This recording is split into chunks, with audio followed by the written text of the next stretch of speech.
Mwanamke mwenye unaona huyo amemjengea mpaka boma analala saa hii peke yake huko. Hata ungenijengea ningehama. Ingekuwa ni mimi umenijengea na hama natoka hapo. Ni hivyo tu nililelewa mimi. Nilikuwa hivyo. Nikiwa miaka niko hivyo. Sasa ukiwa hivyo na unamaliza maisha peke yako na watoto wako pia hawataolewa hata mmoja hivi na hawataoa. Wataoa tu kwa sababu baba yao ako nyumbani na wanajua na wanaenda kumtembelea mimi. Si mama yao amekataa? Hajakataa. Siwezi kaa na mtu na unakaa na wewe unataka kuniambia huko nyumbani bara watu wanakula matawi hakuna pesa? Hakuna. Kwao hakuna. Hakuna, uwezi kaa na mtoto afundishe. Yani kwao ndio pesa ya Kenya hakuna.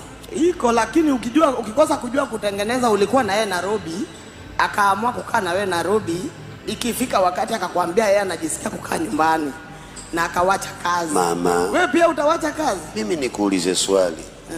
Uko na miaka mingapi wewe? Niko na miaka 52. Hii 52 si unaelekea ku expire, si urudi mashambani. Nilisha expire tayari, lakini nafundisha watoto wangu. Sasa ukiwa ume expire hivi, utarudi ukiwa mgongo wazi ama utarudi ukiwa si ujifunze maisha ya kule nyumbani kabla haujachoka wewe, sababu huko si kama huko mjini Udhiru ama Ruiru. Huyu anayekuongelesha hawa maelfu wameketi wanamsikiliza, lakini wewe ni mwerevu sana wewe kushinda hata pasta uliyekuja akusaidie. Hapo ni hapana. Sasa kila kitu ninachokuambia ni hapana. Sasa pasta nifundishe sasa. Hapana, siwezi fundisha wewe. Wewe ndio unifundishe kwa sababu lakini mwanafunzi anayefundishwa na asikie.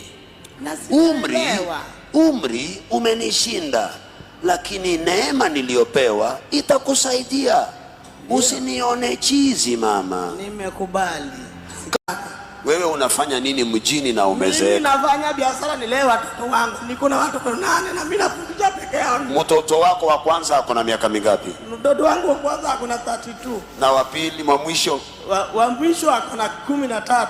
Sasa unafanya nini? Rudi nyumbani. Siwezi enda nyumbani kama sijawasomesha. Kwani huko nyumbani hakuna pesa? Hapana. Pesa iko wapi?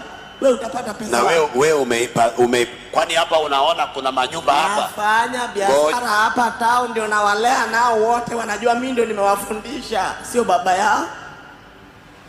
Sio baba yao hata kidogo. Hata mwanaume aliyekuoa amefanya kazi kweli. Kama hivi ndivyo unanijibu, mume utamjibu vipi? Huyo mwanaume amevumilia kweli.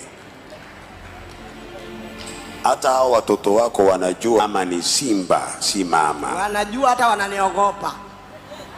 Ndio nimewalea peke yangu. Hata niona wanajua ni mama ameingia kwa hiyo nyumba. Sio baba. Baba alienda na akawacha hao 2018. Afadhali huyo mzee alienda sababu aliteseka.